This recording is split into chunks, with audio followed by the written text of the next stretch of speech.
Hello, welcome to the channel Why Stories. Enjoy watching.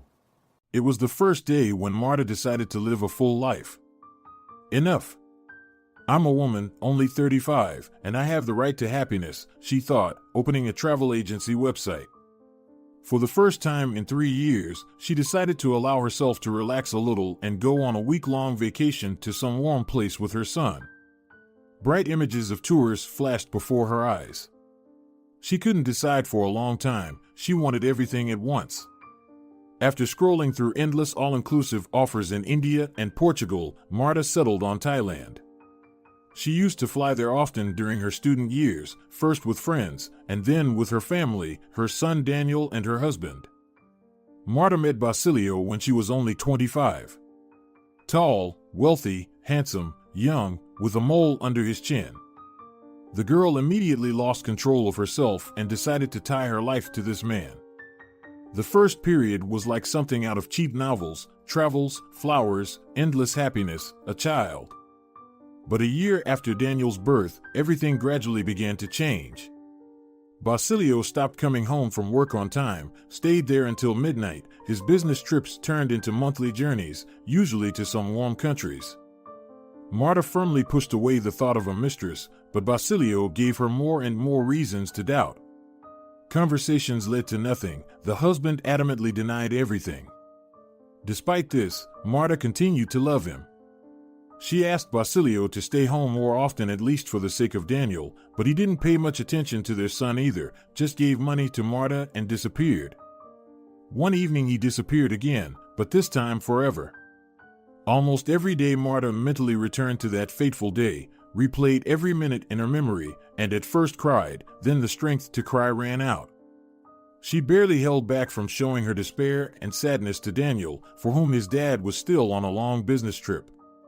Yesterday, Marta firmly decided that she was going through this scenario in her head for the last time. On that February evening, for the third day in a row, Marta walked around the apartment with the phone in her hand. Basilio had left on a business trip and was supposed to return 3 days ago. His phone was unavailable. He didn't respond to messages. "Mom, why are you so sad?" her 5-year-old son Daniel asked. "Me? I'm not sad. Why aren't you sleeping yet?" The boy sighed, turned around, and went to his bed.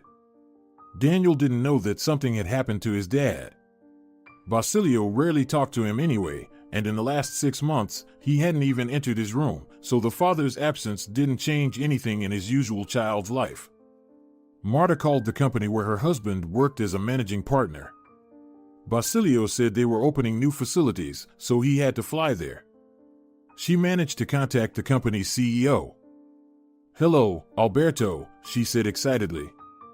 She had participated in the company's corporate events several times before and was familiar with the director. "I want to inquire about my husband's business trip. Do you know how everything is going there? You see, I can't reach Basilio. He was supposed to be home for 3 days now." "What business trip?" the director exclaimed. "Marta, do you know what you're talking about?" "What?" The woman almost dropped the phone. "Aren't you opening a new plant?" "We have no new plants, and there are no plans for any.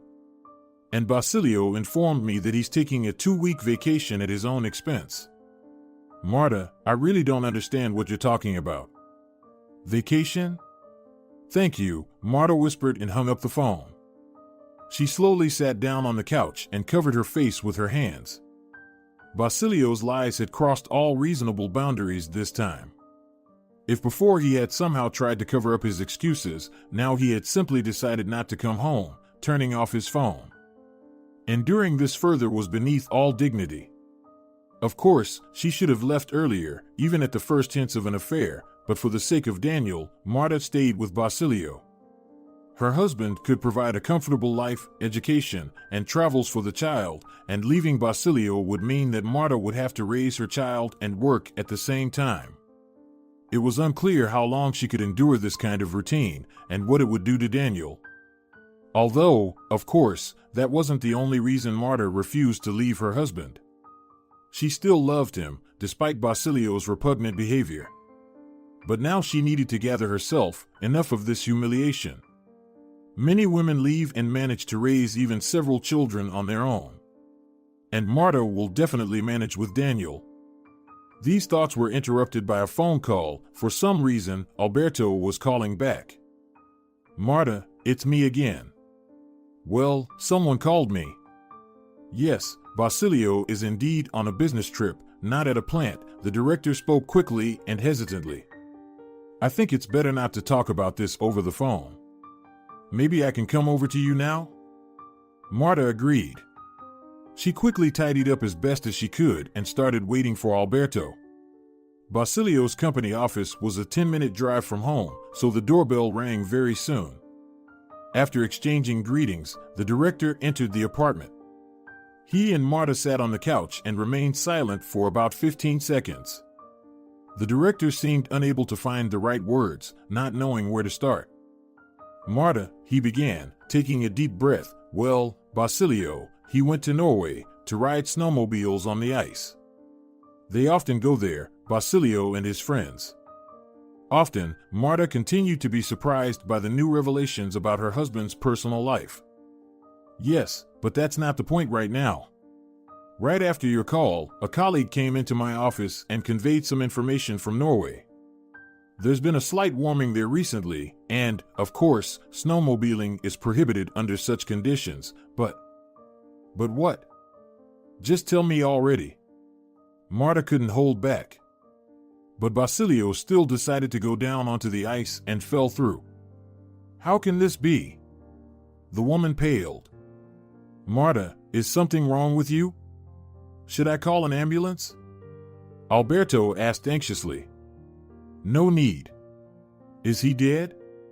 "The thing is, it didn't happen on the actual lake, but on a river nearby.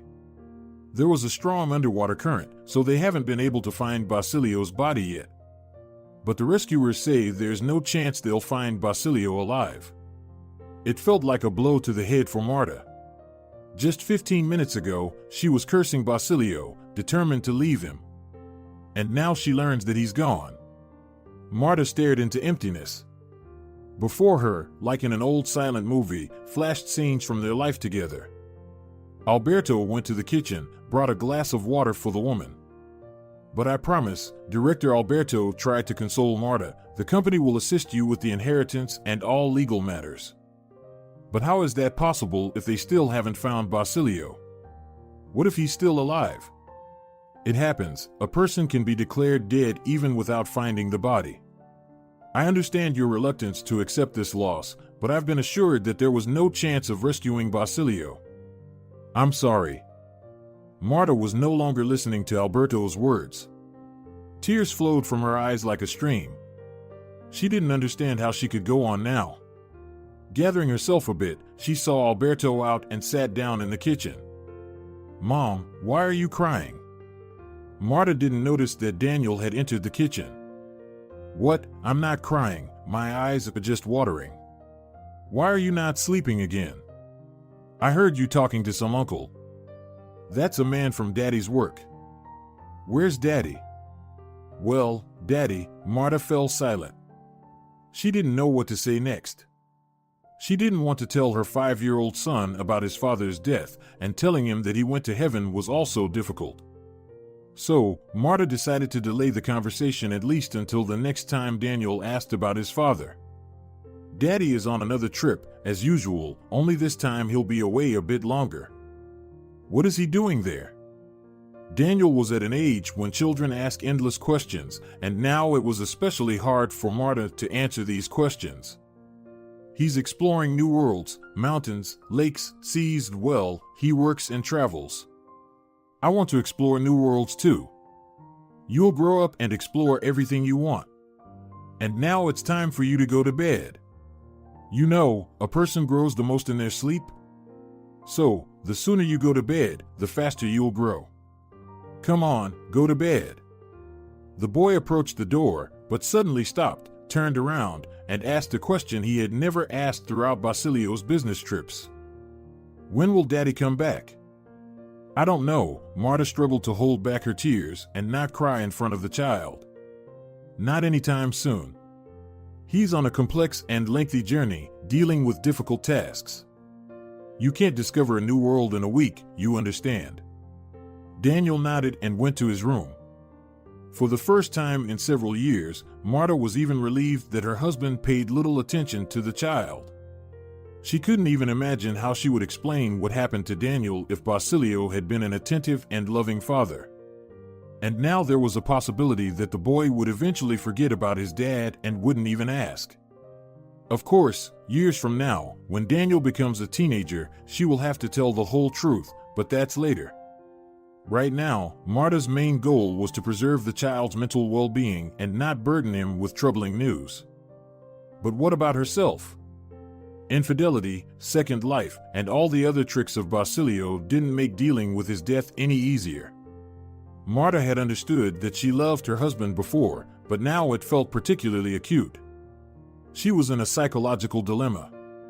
If at the moment she had decided to leave her husband, Marta could have drowned her feelings and attachment to him in anger and resentment, but now it wouldn't work.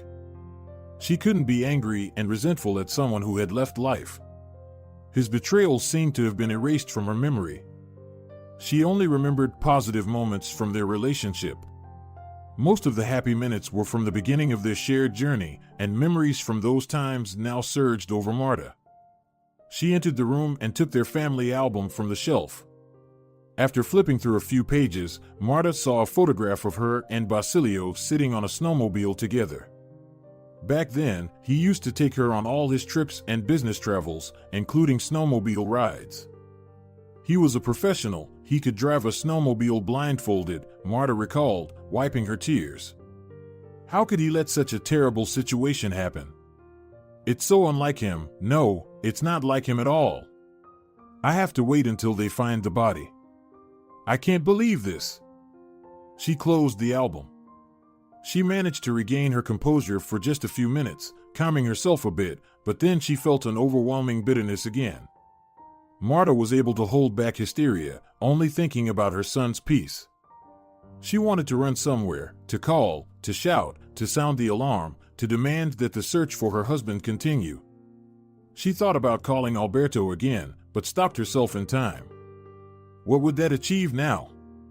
Marta wouldn't be able to influence the course of the search. Trying to convince someone that her husband couldn't have died so tragically because he was skilled at driving a snowmobile would be foolish. She gathered up and sat on the couch. Marta sat there and couldn't even think about anything. She wanted to fall asleep as soon as possible and wake up, as usual, watching her husband rush off to work, quietly saying goodbye and disappearing again for a few days. Marta took some sedative drops and lay down. She tossed and turned. Sleep wouldn't come. Marta mentally repeated to herself, "Hope and wait. Hope and wait." She didn't want to let go of her husband. Or rather, Marta was ready to let him go from the family, but she couldn't let go of Basilio from life altogether. The sedative began to take effect and Marta finally managed to fall asleep. With each passing day, hope and wait echoed less and less in her mind. Basilio was officially declared dead, although his body was never found. Alberto kept his promise, helped with inheritance matters, provided financial support, and arranged remote work at the firm. Marta managed to balance raising her child with earning a living. But she still couldn't let go of her husband. 3 years of actual mourning. Marta denied herself rest and entertainment, smiling only in her interactions with her son. He remained the sole purpose of her life. So, 3 years passed. On an internet webpage, a friendly girl smiled and held tickets in one hand and a sign that read "Happy Vacation for the whole family" in the other. Marta sighed heavily and clicked the buy button. "Daniel," Marta exclaimed loudly after the purchase. "We're going on vacation in a week." For 7 days, she prepared for the journey with her son, and these preparations were not so much about packing belongings as about accepting her new life psychologically, embracing her new identity. Not the identity of a grieving widow whom her husband had deceived for several years and then tragically lost, but the identity of a woman living a full life. Time flew by very quickly, and Marta didn't even notice how the week passed. It was time to head to the airport. After reaching it, she and Daniel sat in the waiting area. The last time Marta was at the airport was 5 years ago with Basilio when they sent their son to his grandmother and decided to spend a week relaxing in Turkey. Memories flooded back to Marta, but she managed to push them away. Marta took Daniel's hand, and in the endless stream of people, they headed toward the boarding gate. By the departure gate, there were already fewer people, and she and her son sat down right next to their gate. Marta glanced at her fellow passengers, also waiting for the flight. Most people seemed to be in a cheerful mood. Most of them were probably headed for a vacation. A group of young people laughed at some internet video. Two elderly women flipped through newspapers, the ones usually placed on stands in airports. Several rows away, a couple sat. A girl, a 25-year-old dyed blonde, and a man in a wide-brimmed hat and glasses.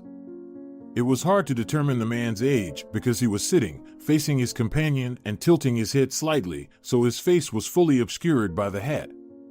The man was enthusiastically telling the girl something, but her expression didn't show any interest. She was glued to her phone and didn't react to his stories. Marta decided not to continue observing the engaging relationship between the man in the hat and his companion and shifted her attention to her phone. 15 minutes later, the announcer announced boarding. Marta and Daniel made their way to their seats. The boy took the window seat, and his mother sat next to him. "Daniel, this is your first conscious flight," his mother said to him joyfully. The last time they flew on a plane was when he was not even 2 years old.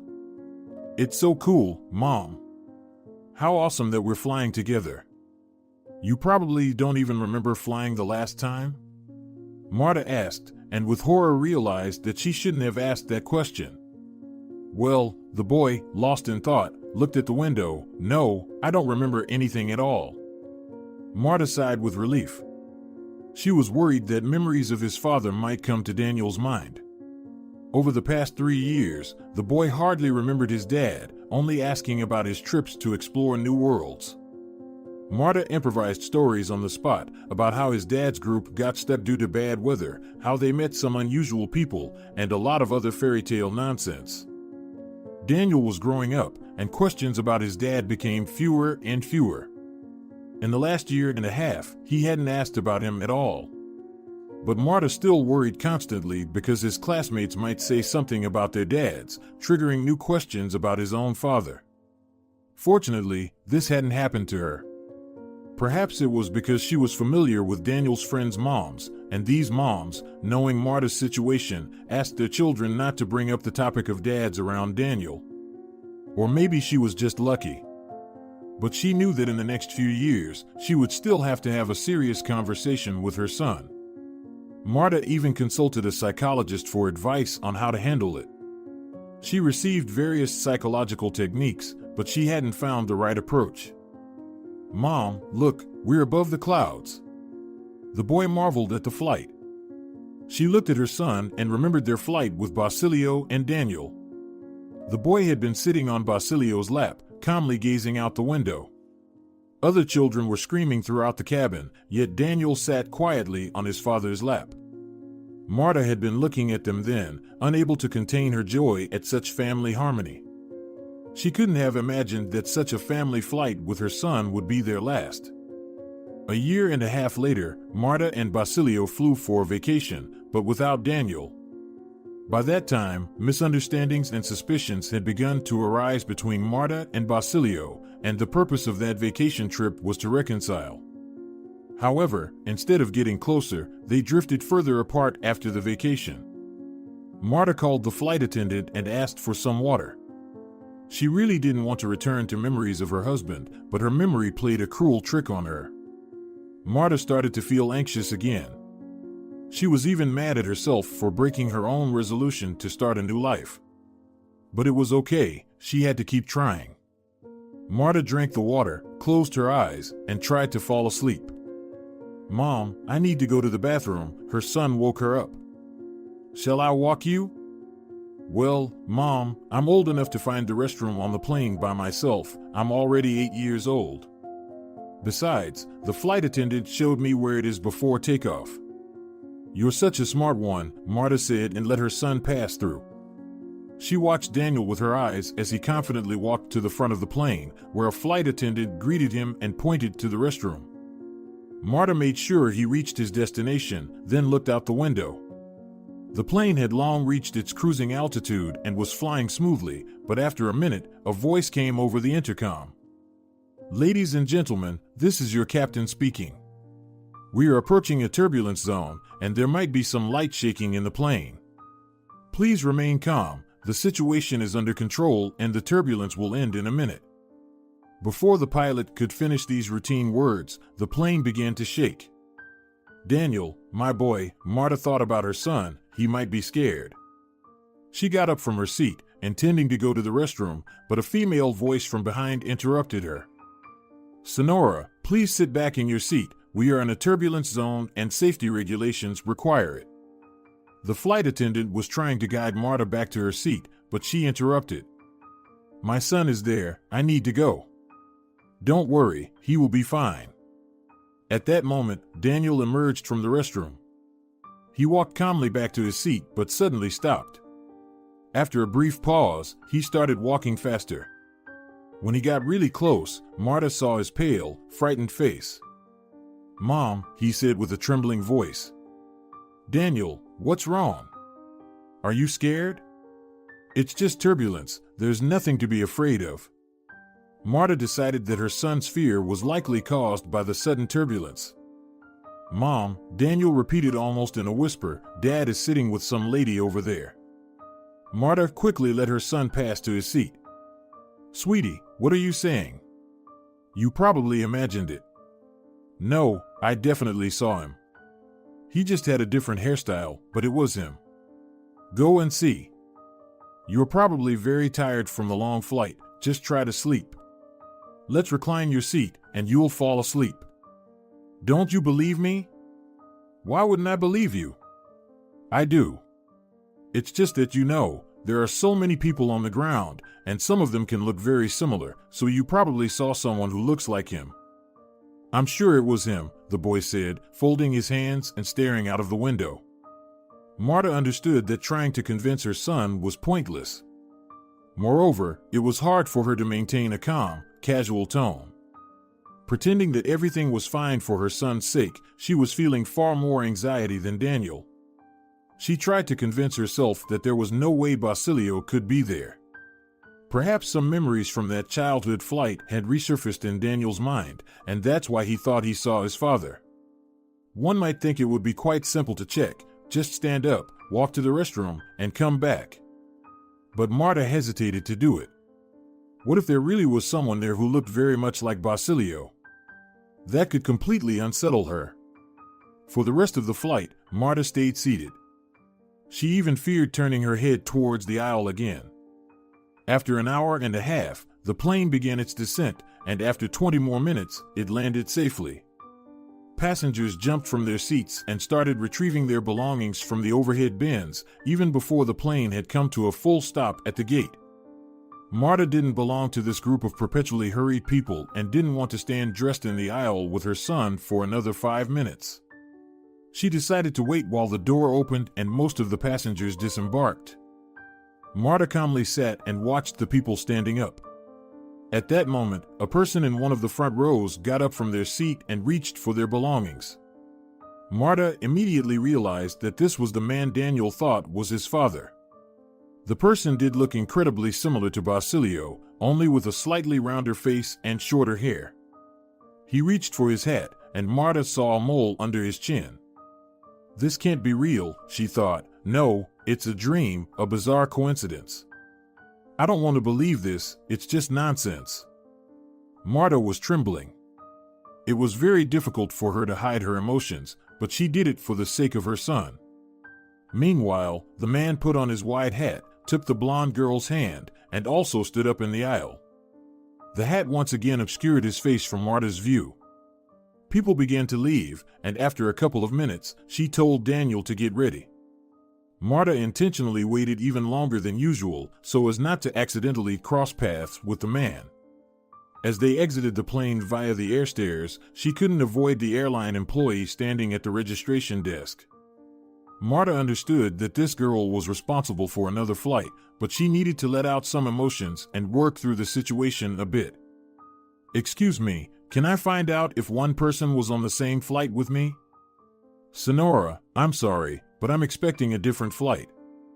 "Theoretically, you can still access the database. It's the same airline, after all." "Theoretically, I could, but then I'd violate the personal data law." "Miss, please understand my situation." Perhaps, Marta leaned in close to the airline worker's ear and continued quietly, so Daniel wouldn't hear. "My husband was flying there, who disappeared without a trace several years ago." The girl first looked at Marta, then at Daniel. Apparently, the child's gaze managed to break through her determination, and she decided to bend the rules. The girl typed something on her screen and said, "Give me the last name and first name." "Alvarez Basilio." "Such a person didn't fly on your flight." "That's it, I'm really sorry, but I ask you to step away and not tell anyone about what I just did." "Yes, of course," Marta replied, flustered, "I'm sorry." She took Daniel's hand and slowly headed towards the baggage claim area. Marta looked at the black conveyor belt, on which suitcases were moving leisurely. Out of the corner of her eye, she noticed the man with the hat again. He had already retrieved his baggage and was heading towards the exit with his companion. How good it is that it's not him, Marta thought, otherwise, I don't know what I would have done. Coincidences like these really happen. But the mole. No, I need to forget all this as soon as possible and focus on the vacation. After collecting their suitcase, mother and son left the airport and took a taxi to the hotel. Marta liked their room. The balcony offered a wonderful view of the sea. She stepped out onto the balcony, took a deep breath, and mentally let go of the situation that had unfolded today. The new life continues. Ahead are many days of relaxation, sun, and sea, and no random encounters can ruin that for me anymore, Marta thought as she entered the room and lay down on the spacious bed. The first 3 days of the vacation for Marta and her son went splendidly. The weather was delightful, there were always available sunbeds on the beaches. The only annoyance was occasionally hearing someone arguing from neighboring rooms at night, but that didn't prevent Marta or her son from falling asleep. In the evenings, Marta loved standing on the balcony and gazing out at the sea. It was like her daily meditation. She found solace in watching the sun set in the distance over the water.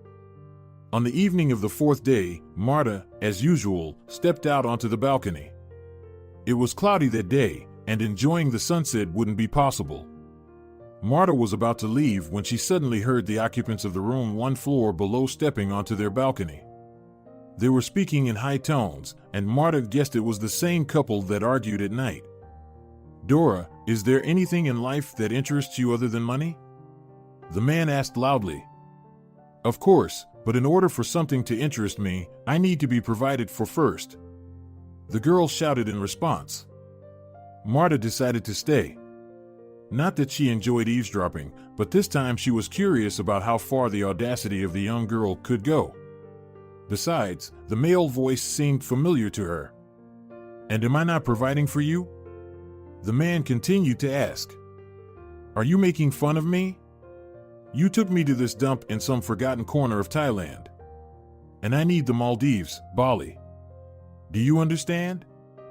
Well, Dora, it's not a dump. It's a 4-star hotel. What those sugar daddies entertained you with in the Maldives, it was just because they wanted your body. And do you need something else? Of course, I'm trying to teach you something, explain something, make you a little smarter. You're such a bore after all. You act like an old grumpy man, even though you're a young guy." "I'm old?" "Well, okay," the male voice lowered slightly. "But I'll reveal a secret to you. You're not getting any younger either, and with time, what wealthy guys are chasing after will fade away. And what will be left? You'll be a 40-year-old lady with the mind of a 12-year-old girl." Marta froze. When the man's voice got quieter, she realized that it was her husband Basilio. No, he couldn't be mistaken for anyone else. She didn't recognize him immediately simply because she had rarely seen her husband shouting. All their fights and misunderstandings occurred either quietly or in silence. Sometimes silence can affect a person much more powerfully than shouting, and in Marta and Basilio's marriage, both partners understood that. But when the man one floor below said, "And what will be left?" Marta had no more doubts. It was Basilio's favorite phrase. He used it in every argument, as if asking his conversation partner, "If you don't agree with me now, what will be left?" But for today's interlocutor, this tactic didn't seem to have any effect. She burst out laughing loudly. "What? Do you even hear yourself? In my 40s, I'll look better than all your past and future girls combined," she said through laughter and walked out onto the balcony, slamming the door loudly. The presumed Basilio stood for a moment longer, then opened the door, said something, and entered the room. Marta was in shock. She wanted to listen to that voice a bit more to be absolutely sure of her suspicions. "Daniel, I have some things to do. I'll be back soon," Marta told her son, stepping out from the balcony. She headed to the entrance door, dashed into the corridor, called the elevator, which took its sweet time arriving. Frustrated, Marta dashed to the stairs, descended one floor, and found the exact room located directly beneath theirs and Daniel's room.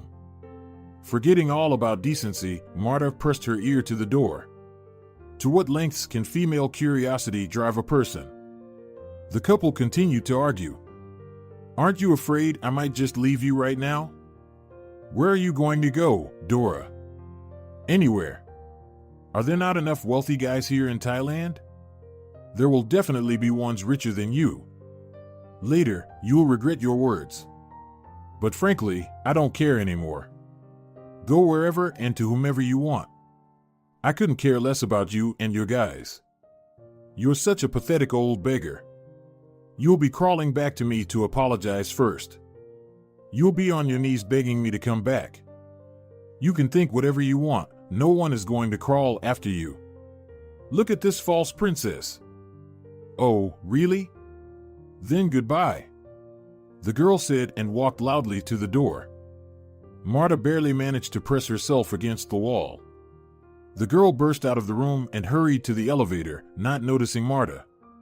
"What am I even doing? Standing against the wall, hiding from a couple I eavesdropped on for a few minutes. What a disgrace." Marta chided herself.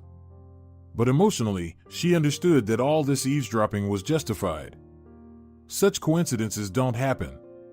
First the plane, then the mole, and now the voice.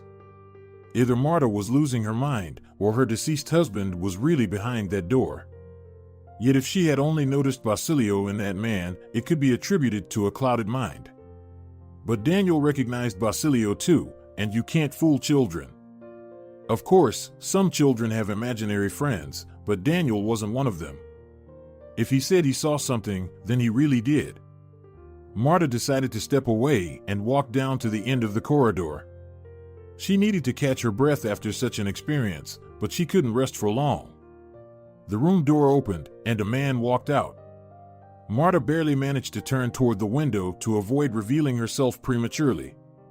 In the window's reflection, she saw the man swipe his keycard and head to the elevator. When he reached the elevator, Marta decided to follow him. She reached the staircase, quickly descended, and hoped to catch up to the elevator. And she succeeded. She and the man reached the first floor almost simultaneously. Marta looked after him. If you subtract a couple of extra kilograms and a few gray hairs on his head, he would be a spitting image of Basilio. The man was in a t-shirt and shorts, so it wasn't difficult for Marta to visually match him to her deceased husband. She followed him at a distance of 10 to 15 meters, not understanding the purpose of this surveillance, but something compelled her to continue. The man reached the bar, ordered a cocktail, and took a seat at the counter. Playing detective fascinated Marta more and more. She raised the collar of her blouse, tousled her hair, and put on the sunglasses that hung on her chest. Marta also approached the bar counter and, lowering her voice more than usual, ordered a mojito. She sipped on it for about 5 minutes while the Basilio-like man downed a few shots of tequila, washing them down with some cocktails. About 10 minutes later, the alcohol seemed to take effect. "Senorita, Tell me, Marta flinched, realizing that Basilio was addressing her, as there was no one else behind the bar counter. Why are women like that? The man fell silent, trying to find the right word. Like what? Marta asked in a low voice.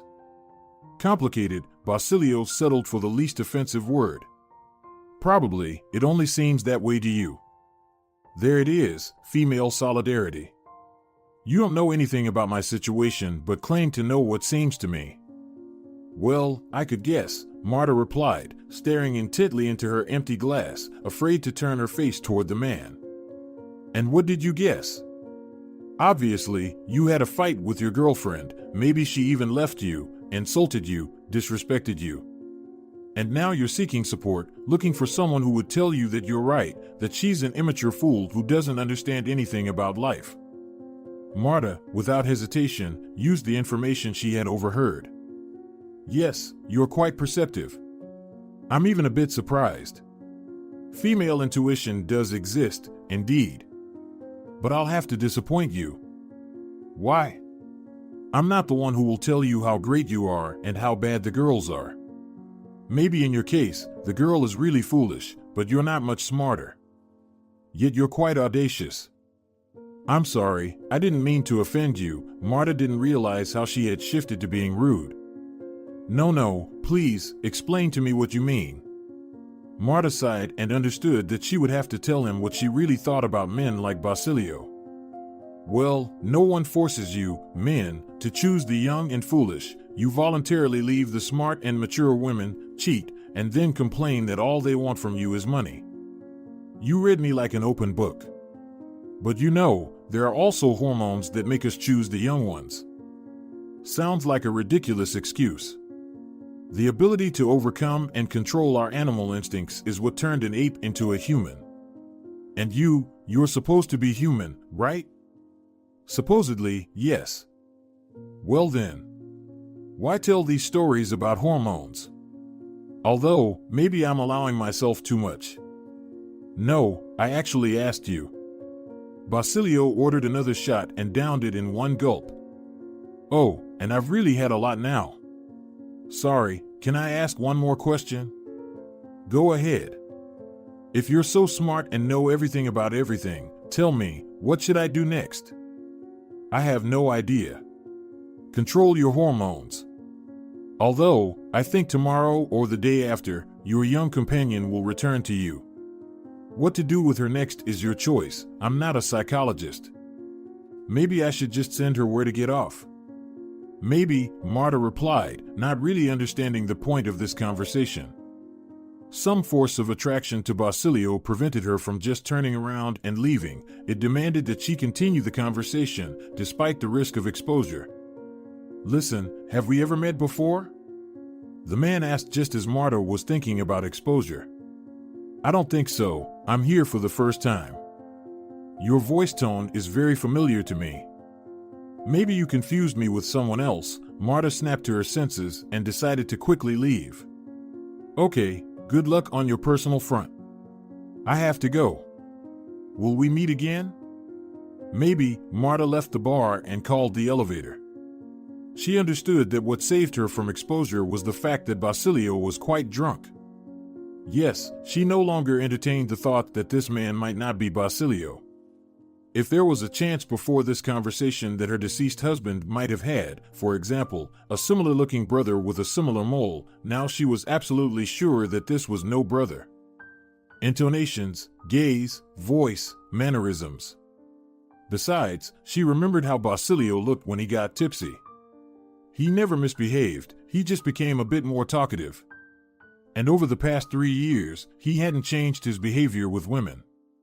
One day it was one, another day another.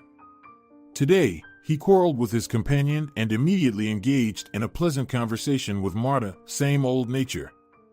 Now Marta had to decide what to do next. So, expose herself, why bother? And what would be left afterward, as Basilio might ask? Just to look him in the eyes? She had seen so much in them over the years of their relationship. But on the other hand, just out of curiosity. Why did he treat her like that? Could it be that the reason was that he wanted to smoothly transition to another family? But then he could have just left her. He didn't need to make her suffer for 3 years, longing and endlessly crying. Such a scoundrel he is, Marta thought as she entered the room. She herself didn't notice how her reaction to thoughts of Basilio had changed. If back on the plane, she trembled, barely held back a hysterical fit, wanted to run away, now she was completely calm and confident. She didn't want to announce herself as Basilio at any cost and as quickly as possible. The only thing bothering her was curiosity. Did anyone else from Basilio's past life know that he was alive? What was his name now? If the airport employee couldn't find him on the passenger lists. After these reflections, Marta had 2 options. The first one. Just be happy that the man was alive, not dead. Continue living a peaceful life, enjoy things, rest more, pamper herself. In a couple of years, tell her son that yes, his dad just left the family, and no one knows where he is. It's unclear what's worse for a child's psyche, the sadness of realizing that dad is dead, or the resentment of his betrayal. The second option seemed more preferable to Marta. Eventually, she would find another man who would replace Daniel, a father figure. The second option was to meet with Basilio, no longer hiding her identity. Then a difficult conversation, explanations, justifications would follow. Perhaps she would have to deal with yet another passion. But the main danger of this option was Marta's feelings. They might play a wicked trick on her, making her fall in love with Basilio all over again. But Marta rejected this option. One thing was to grieve for her tragically deceased husband, reminiscing about the happy moments of their life together. Another was to see a liar, a traitor, and a scoundrel in front of her. How could there be love for such a person? Marta still hadn't decided which option to choose. She looked at the sleeping Daniel, tucked him in better, and sighed deeply. The next day, Marta and her son were getting ready for the beach as usual.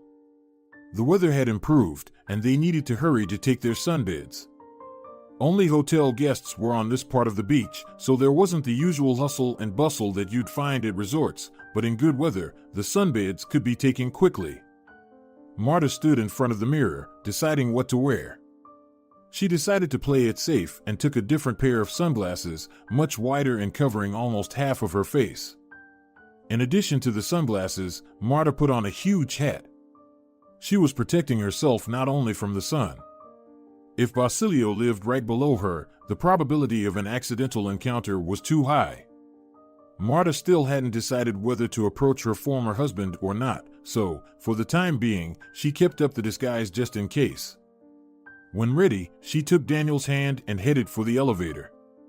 The cabin arrived only after a couple of minutes. Apparently, all the guests decided to go to the beach that morning. Marta and her son entered the elevator.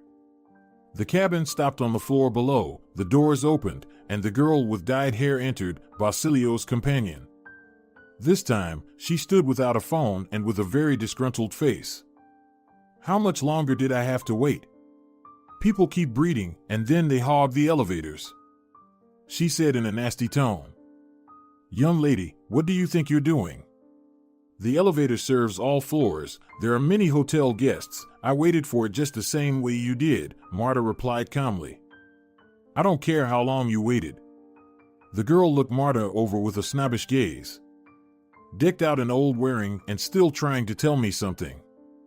For some reason, Marta wasn't irritated at all by what Basilio's companion was saying. She was above responding with insults. Marta just covered Daniel's ears, and they silently rode to the first floor. The hotel lobby was crowded, and the rude girl immediately got lost in the crowd, which pleased Marta, as it was likely that Basilio's companion was heading to her ex-husband. Arriving at the beach, Marta realized she was right on 2 counts. Even yesterday evening, she told Basilio that the girl would come back to him. It turned out to be even faster than Marta had anticipated. Well, the girl was indeed heading to the beach to Basilio, whose duty, apparently, was to find available sunbeds. Ironically, 2 more vacant sunbeds were right next to the ones Basilio had found. They were just a couple of rows away, and if she wanted, Marta could see the people lying there and even hear their conversations. There was nothing to do. Marta didn't want to spoil her and her son's relaxation, so she carefully walked to the empty sunbeds, especially since she had no reason to fear exposure. She calmly sat up, applied sunscreen to Daniel, and lay down on the sunbed. She didn't have to wait long for something interesting to happen. The girl started scolding Basilio almost immediately. "Couldn't you find a place closer to the sea?" she exclaimed indignantly. "These were the closest ones. If you want to be closer to the sea, you have to get up earlier instead of dozing until 11. Oh, listen to who's talking. And who was drinking until 2 in the morning, wasn't it you? I didn't sleep, waiting for you, so I couldn't get up earlier. Let me remind you, my dear, that you left me yesterday. How was I supposed to know that you'd be back in the room after 2 hours? This will all be a lesson for you, so you'll fear losing me." Basilio didn't respond, but the girl didn't stop. "I'm doing him a favor, forgetting all the grievances, forgetting your lies, your insults. When did I insult you? And isn't this vacation an insult? This lousy hotel? Do you know how long I waited for that damn elevator today? I had to ride with some divorcee with trailer." After these words, Marta decided to stop listening to the couple's argument. She took off her hat and lowered her head. Nevertheless, their voices continued to reach her sunbed. "When will you stop being so angry?" Basilio replied quietly. "When will you stop being so? Ugh, who do you even resemble? Look at yourself." Marta carefully lifted her head and looked at Basilio. She was genuinely curious about who he resembled. Glancing at her ex-husband's face, she became slightly alarmed.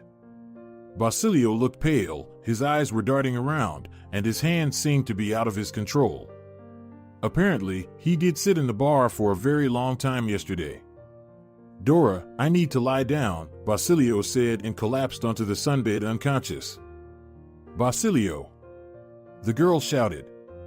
"What's wrong with you? Someone, please help him." In an instant, the girl's irritation turned into fear for Basilio. Her face showed genuine concern for her man. The source of this fear wasn't clear. Was the girl afraid of losing her beloved, or was she afraid of losing her source of financial support? But for Basilio, her fear was meaningless. Dora was just shouting in panic and not taking any real actions to help. That's when Marta jumped off her sunbed and rushed to Basilio. She checked his breathing and pulse. Basilio was breathing, but his pulse was weak. "Bring an umbrella to shield him from the sun," Marta commanded Dora. "What? What umbrella? Why?" The girl displayed a remarkable lack of wit in this emergency situation. "Fine, just go to the hotel and get a doctor. Quickly." The girl ran to the hotel, and Marta realized that she would have to provide first aid herself. The others on the beach were merely watching with curiosity. Marta bent Basilio's leg at the knee, turned him onto his side, and tilted his head back to open his airways. Then she ran to the sunbeds by the sea, grabbed a sunshade, and placed it next to Basilio. About 30 seconds later, he began to regain consciousness. He slowly opened his eyes and saw Marta, who was looking at him without sunglasses and a hat. "March. Marta, is that you?" Basilio asked incoherently. "It's me," Marta replied, realizing that she had completely forgotten about maintaining her disguise. At the same time, Dora returned from the hotel with a doctor. The physician approached Basilio, and Marta returned to her sunbed. She saw the doctor inject something into her ex-husband, check his pulse, and then address Dora.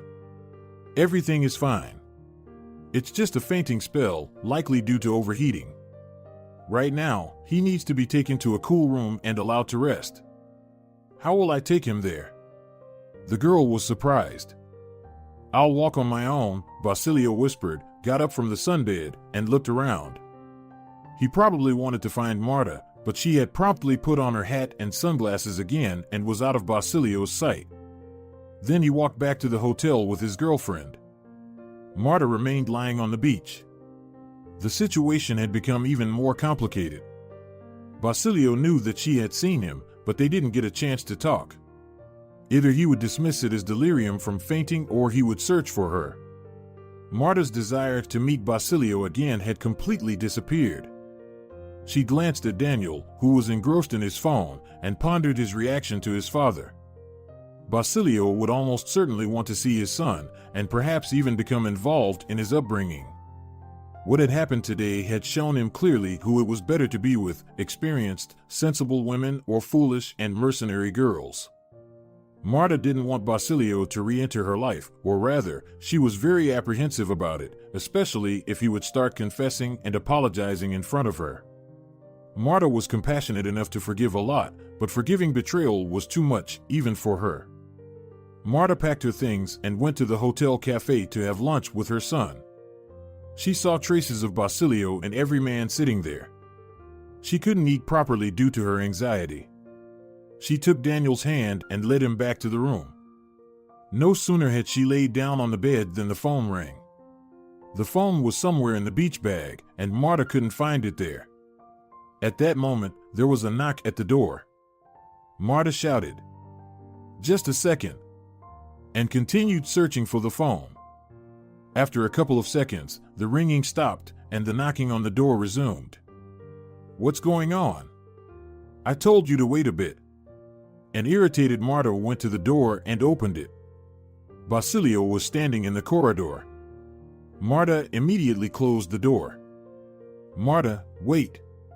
Basilio's voice could be heard from the corridor. Marta waited for a few seconds, thought, and then opened the door again. "How did you find me?" "I asked at the front desk which room my wife is staying in, and I gave them your name." "I'm not your wife," Marta sternly replied to her ex-husband's resourcefulness. "I understand what you're feeling right now, but let's talk, please. You don't understand anything. Give me a chance to explain something at least." "Not now, the child will hear." "How about tonight, in the hotel bar, at 10 o'clock? "Fine." Marta's curiosity ultimately got the better of her. "Please, come." Marta closed the door. Now she needed to mentally prepare herself for the conversation with her ex-husband, but she didn't know how.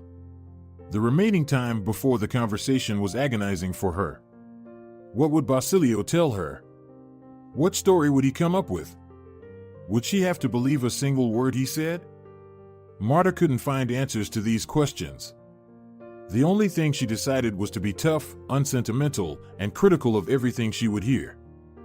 With these thoughts in mind, after putting Daniel to bed, she headed to the bar.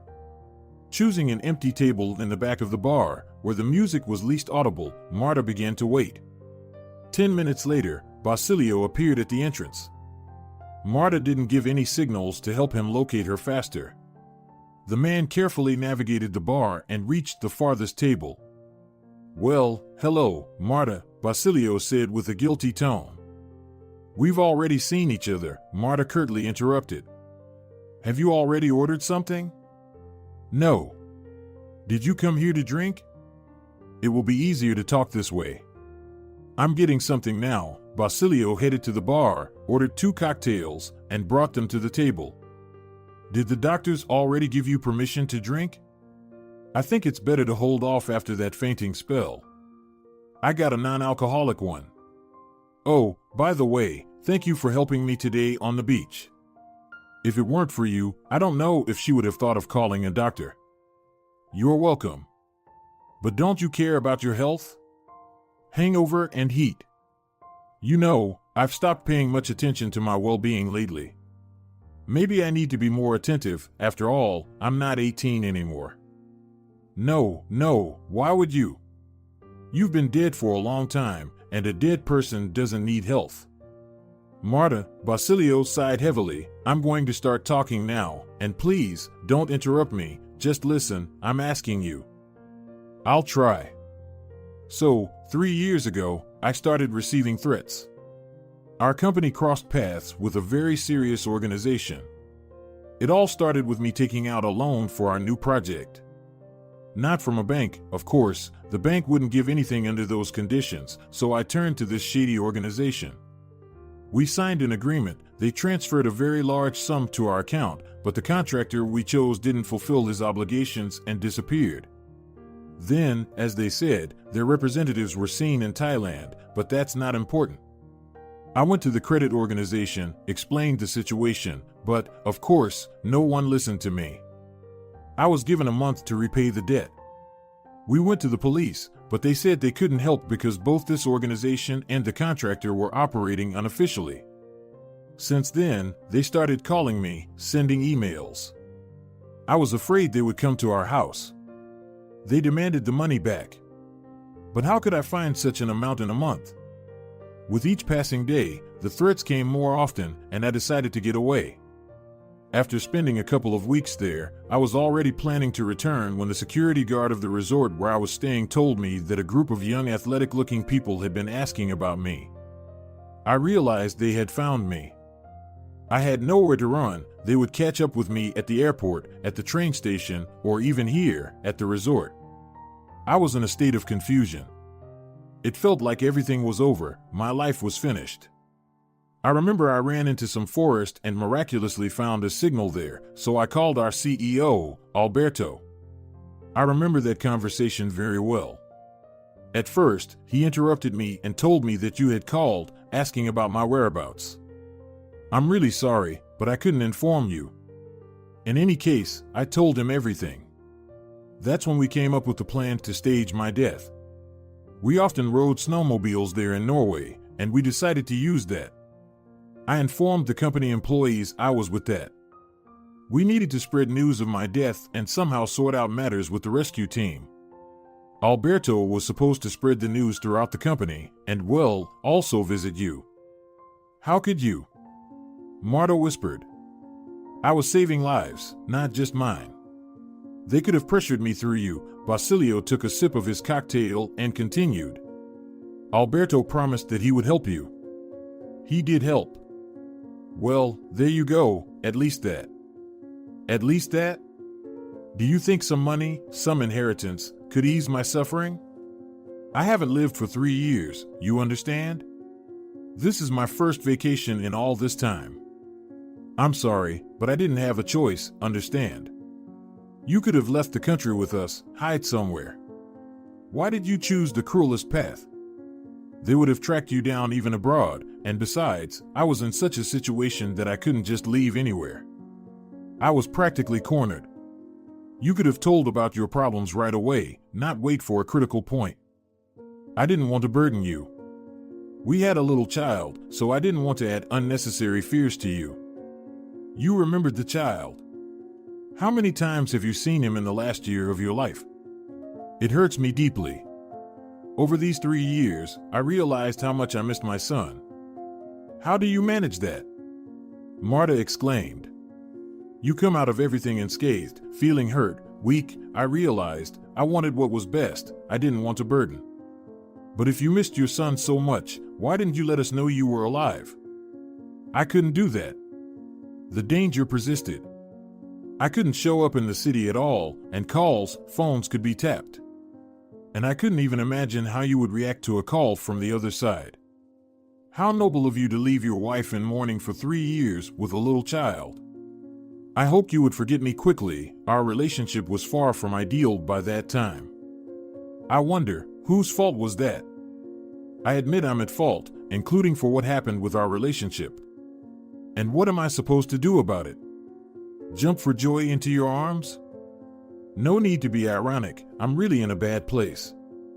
All right. What happened next? Well, then there were 2 years of continuous running. I changed my last name, lived in different cities, but I never found a place for myself anywhere. With great relief, I got the news that the financial organization I owed money to was liquidated, and its management, employees, and enforcers were arrested. I immediately came back to our city and, with the help of old connections, started a new business. The profit is small, but it's enough to live on. Did you ever think of us, of Daniel, after you came back? I remembered, more than once.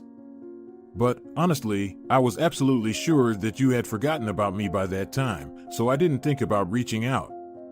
I decided that there's no longer a Basilio Alvarez.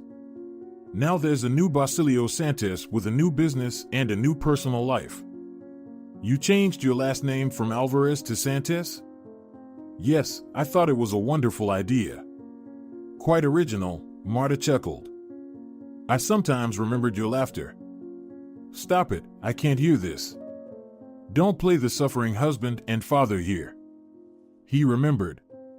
And when you started going on your endless vacations, leaving me alone, did you also remember my laughter? Like I said, I'm guilty before you. I was a complete idiot. Well, it's good that you admit it. But your regrets won't erase the years of my pain. I don't know what your purpose was in talking to me anyway. First and foremost, I just wanted to explain. And second, to hear your forgiveness. So, you thought you would tell your heavy story about how you were threatened, that you had no choice, and I would be moved and forgive your infidelity and betrayal? Basilio didn't know how to answer. He looked at his empty glass and was about to go get another. He stood up slightly, then immediately sat back down. What's going on? Marta wondered. Why did Basilio suddenly seem unwell again? It's going to get loud in a moment. Please, don't pay attention to anything and don't listen. At first, Marta didn't understand the words her ex-husband had said, but a moment later, Basilio's current girlfriend, Dora, approached their table. Oh, there you are, you scoundrel. Knew you'd run to the bar with other women. She said loudly and slapped Basilio. Dora, you're misunderstanding everything. I've known everything about you for a while. You're not a real man. You can't provide for me and you're running to other women.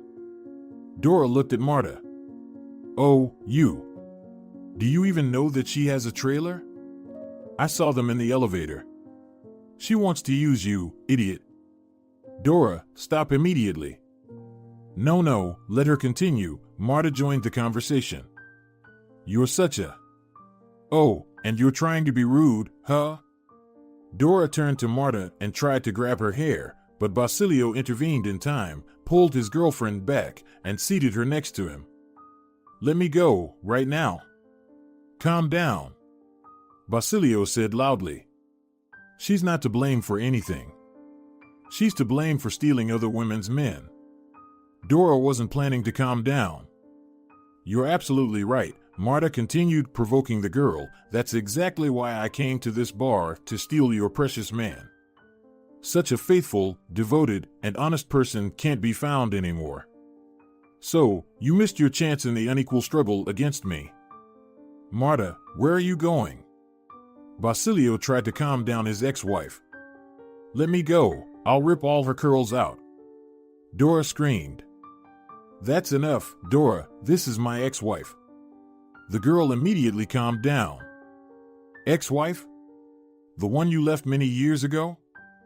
Yes, her, Basilio answered with a slight awkwardness, avoiding eye contact. Left many years ago, Marta was intrigued by that phrasing. I'd even say he vanished, or even better, he drowned. Basilio didn't react to this. Of course, he hadn't shared all his adventures with his new girlfriend. Wait, Dora was surprised. What about that child I saw her with? Is he yours? Mine. But you said you didn't have any children? I lied. Dora fell silent for a moment, needing to process what she had just heard. Don't worry, Marta addressed her calmly. He has very little to do with this child, just biologically. The boy has almost forgotten his father. So, you can consider that he didn't lie. Marta, Basilio tried to explain himself. How could I not have guessed right away what a monster you are? Dora interrupted Basilio. You left your wife, your child, and you'll leave me the same way. That's it, I can't see you anymore, goodbye. Dora jumped up and ran out of the bar. Basilio ran after her. Marta was left alone with her unfinished cocktail. Could she have imagined just a week ago how this first vacation in many years would turn out? After such a holiday, they say you'll need another one. So many events to contemplate for a long time. But internally, she felt relieved. Firstly, Basilio was alive. Yes, he's a scoundrel, a cheater, and a liar, but he's alive. Secondly, Marta realized that the period of mourning in her life had ended. New challenges would arise now, Daniel's questions about his father. But all of this was just everyday challenges, not tragedies. At the very least, Marta's life would become much more interesting than before. That's why she didn't pay attention to the screams, insults, and attempts to grab her hair from that fiery girl, because she understood that a new phase of her life had begun, and the past would never return, not even in memories. Marta stood up and leisurely left the bar. She wanted to take a walk in the fresh air. The hotel courtyard was empty by now. Everyone was either in their rooms or in the bars and restaurants. Inhaling the warm air, Marta felt that she had become free. The shackles of mourning were broken. She strolled to a small park and saw Basilio sitting on a bench. Judging by your expression, you couldn't catch up to her, Marta said and sat down next to her ex-husband. I managed to catch her, but I think she's gone from me this time for good. She's packing her things from the room now. Why did you even need this kindergarten of yours? You two never had a moment of peace. I heard all the details of your relationship every night. I don't know, something was holding me back. She's young, I'm not that much anymore. I wanted that youthful energy, fun. Did you have fun? Don't even ask, Basilio replied, waving his hand. Listen, I don't want to scold you anymore, especially since you already know everything about yourself quite well. But tell me, don't you feel sorry for yourself?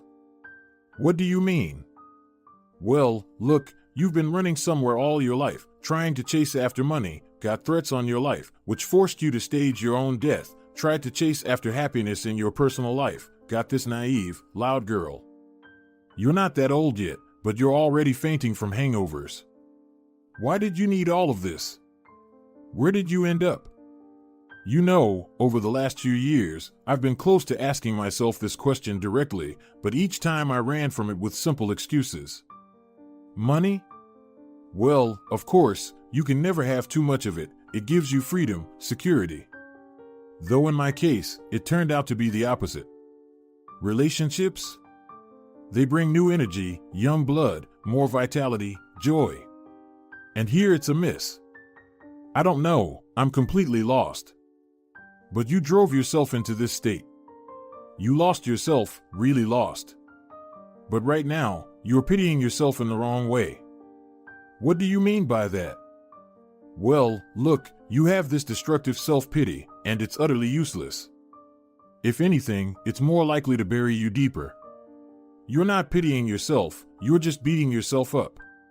Productive self-pity should sound like this: yes, my mistakes got me into a tough situation, but I'm strong enough to reconsider my principles and try to rebuild everything. Something like that.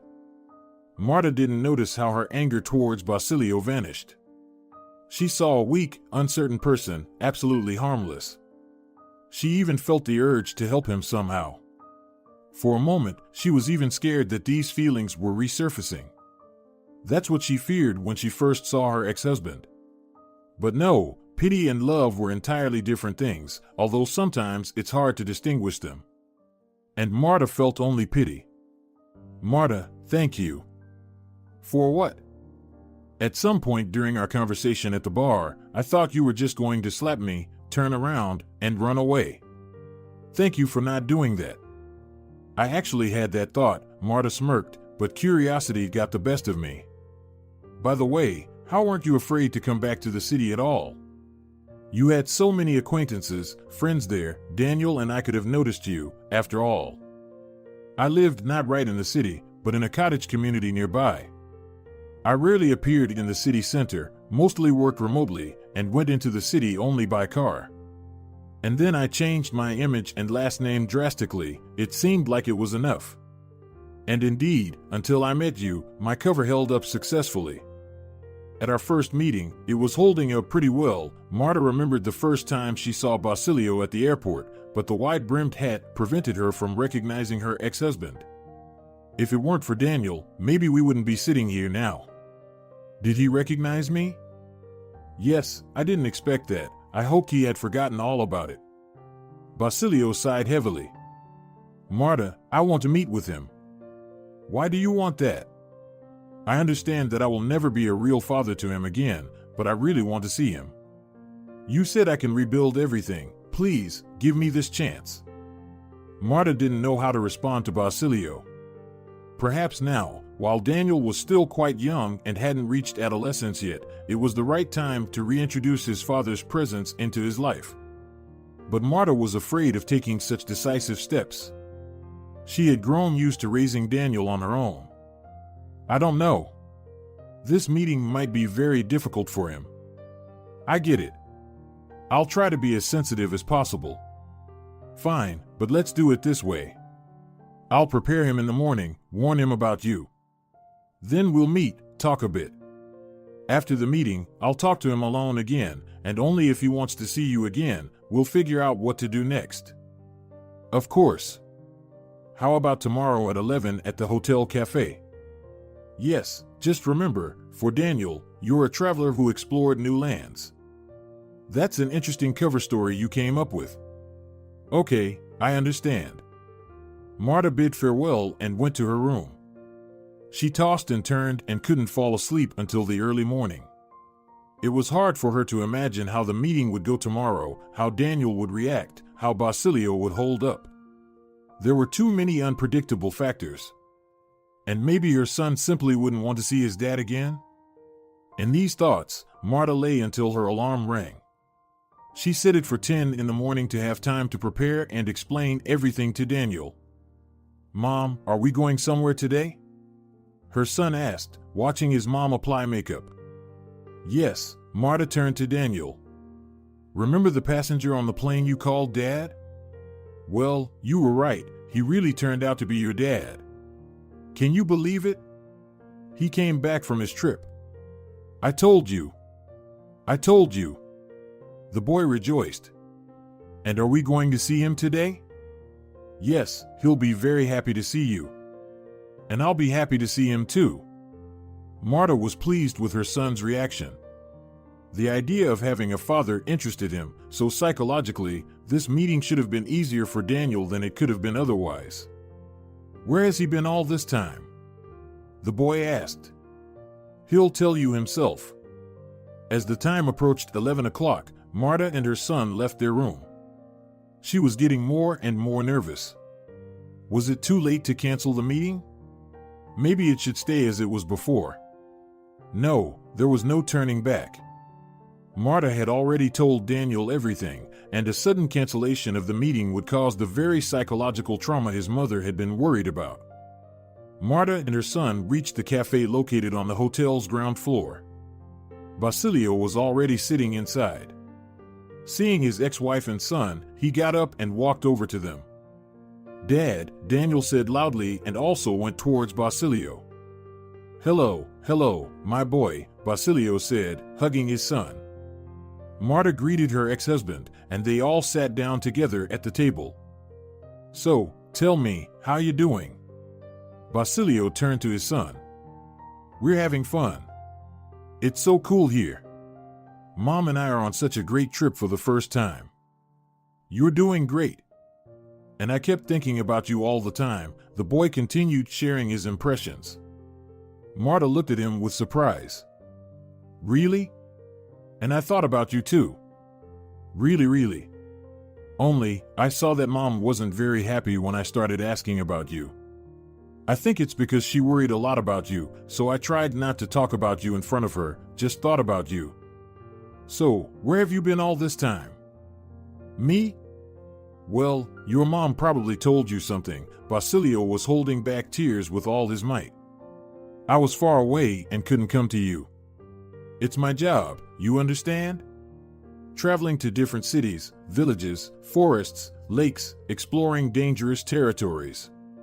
This job requires constant presence, and we, travelers, see our families very rarely. Why don't you quit this job so that Mom and I can see you more often? But someone has to do it. Then let those who have no one to come to, who nobody is waiting for, do it. Basilio realized he couldn't hold back his emotions any longer. He pretended to receive an urgent phone call and rushed to the restroom.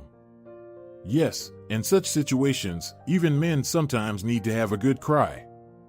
You see, Daniel, what a stressful job Dad has, Marta said, staying alone with her son. Even during his vacation, they keep calling and distracting him. But why does he need such a job? The boy protested. Everyone has their calling. A couple of minutes later, Basilio returned. Please forgive me, I had to step away. We were actually talking about your stressful and lengthy job that prevents you from spending time with your son. Marta steered the conversation towards the main topic, Basilio's future involvement in raising Daniel. Yes, regarding work, Basilio stumbled slightly. You know, Daniel, I've quit that job just now, over the phone. Really? Hooray! So, will we get to see each other more now? The boy asked excitedly. Yes, we'll definitely see each other more often. Basilio glanced at Marta. Well, if your mom doesn't mind, of course. Mom, can you be against this? Daniel was surprised. Absolutely not. Of course, I won't be against it. But how often you'll see each other will depend a lot on your dad. I promise that we'll see each other as often as possible, Basilio firmly said to his son. And why can't you just come and live with us like before? Basilio didn't know what to answer Daniel. He looked at his ex-wife in bewilderment. Marta tried to get out of the awkward situation. Well, because your dad will gradually have to start a new life, find a new job, and he won't have enough time to be with us all the time. And then, when he finds it, he will, right? Daniel put Marta and Basilio in an even more awkward position. We don't know what will happen then, we'll see when the time comes. Marta avoided the question. Basilio, Marta, and Daniel continued to sit at the table for a while and chat. They discussed vacations, the sea, and travels, talked about their lives, and made plans for the future. The day didn't end with breakfast at the cafe. They all went to the beach together. Basilio even started teaching his son how to swim. They seemed to understand each other without words, and even with his mom, Daniel's learning process didn't have the same enthusiasm. Marta watched all of this and reminisced about the times when she and Basilio had just started their relationship and when Daniel was born. It was a pleasant nostalgia, but Marta quickly regained her composure. It wasn't so easy to forget Basilio's actions, his betrayals, and deceit. While it was great that he got along well with their son, she needed to maintain a distance to avoid stepping on the same rake again, despite the fact that Basilio had changed significantly during that time. As the evening approached, the three of them went for a walk around the city. From Marta's perspective, Basilio and Daniel looked like a genuinely happy family. As it got darker, they headed back to the hotel. After saying goodbye by the elevator, Marta and Daniel entered their room. So, did you like spending time with Dad? Marta inquired. Very much. I want us to spend every day like this together. Not every day, we're leaving tomorrow. What, tomorrow already? Yes, with all these adventures, Marta seemed to have forgotten that their vacation was coming to an end. Too bad. Are we flying back with Dad? No, he'll fly later. We'll meet him next time in our city. Waiting again? Don't worry, this time you'll have to wait much less, Marta answered with hope. Mom, why can't you two live together like before? I've explained to you, it's life.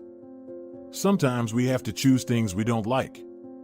Your dad had to take this path, but things will change for us anyway. We'll go on trips like this more often, meet your dad more frequently. You'll like it. Okay, yawning, the boy said and went to his bed.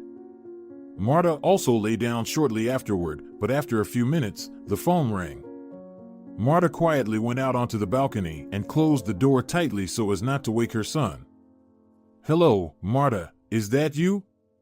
Basilio's voice came through the receiver. Yes, you still have my number?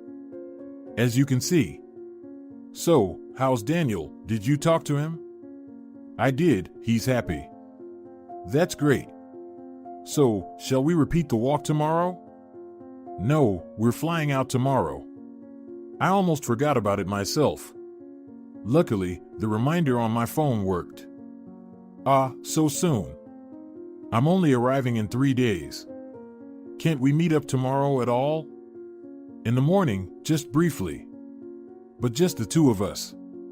I told Daniel that you'll meet next time after we arrive. Why did you rush like that? He's already overwhelmed with impressions from today. I think it's better to gradually reestablish contact. You're probably right. Where shall we meet? Let's meet in the park, in the hotel courtyard. Okay then, good night and see you tomorrow. This time, Marta fell asleep quickly, despite the upcoming conversation with her ex-husband. The sleepless night before and the eventful days seemed to catch up with her. Mom, where are you going? Half asleep, Daniel asked, seeing his mom getting ready to leave again. I have some things to take care of, quickly. Sleep, sleep. Marta quickly left the room, took the elevator to the first floor, and went out into the hotel courtyard. Basilio hadn't arrived yet. Why did I come out so early? Marta thought. I should have been late. I've just added more nerve-wracking minutes to myself. But the wait wasn't long. Basilio entered the park quite soon, wearing a light suit and his wide-brimmed hat. Hey, have you been waiting for me for long? No, just a couple of minutes. Listen, since we're facing another break, not as long, of course, just a couple of days, but still a break, I wanted to ask you something. Have you been able to forgive me after all? Yes, I have, Marta answered calmly. I rarely hold grudges for long. And what's there to be upset about? Your weakness? Weakness is not a crime. So you can live peacefully. I'm not holding any grudges against you. You're a very wise woman. I couldn't sleep for a long time. I kept thinking about Daniel and you. Remember he asked why we can't live together again? I remember. He asked me the same question again yesterday evening. So, maybe he's right after all? If you've forgiven me, if things have worked out well with Daniel, why don't we start over? What do you think about that? Are you willing? No, Marta answered after a brief pause. How difficult it was for her to utter that word. The opportunity to recreate their past family happiness was so tempting. Her feelings for Basilio flared up once again, but she held herself back. Marta remembered the warnings she gave herself on the beach, not to step into the same trap. A hasty yes could be just that trap. Everything was spiraling too quickly and unexpectedly. In reality, she had only known the new Basilio for a few days. That wasn't enough for serious commitments and shared life. And forgiving, which she had granted Basilio, didn't automatically mean the possibility of starting a new relationship. Forgiving was one thing, preventing new hurt was quite another. Basilio didn't argue with Marta's refusal.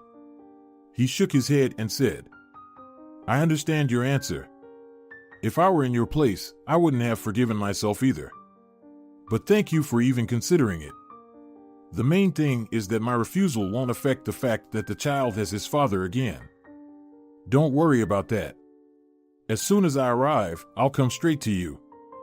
Please, let me know when you arrive, and then stay in touch. Okay. Don't disappear either. I won't this time. Marta needed to return to her room and prepare for the trip to the airport. Both she and Basilio clearly wanted to embrace each other in farewell, but they refrained. Perhaps by saying no, Marta had made the most difficult choice in her life. She had always been an accommodating person, even from early childhood, and by firmly overcoming her emotions, Marta proved to herself that she was strong and independent from feelings. Already turning around, she heard Basilio call out to her. Wait. Something else? Yes. Tell me, please, is your refusal final, or is there still a chance left for me? Time's gone show, Marta replied and quickly headed back to the hotel. Already in the elevator, tears welled up in her eyes. No, these were not tears of a sad farewell to Basilio, as in just a few days they would see each other again. These were tears of joy. Joy from new experiences, from new pages of life. During these vacation days, Marta had learned to approach life differently, manage her emotions and feelings, find a father for her child, yet not fall into mindless, naive relations with Basilio. Such a balance could only be maintained by a wise woman, and that's exactly what Marta had become during these warm summer days. If you're enjoying it as well, leave a like and subscribe.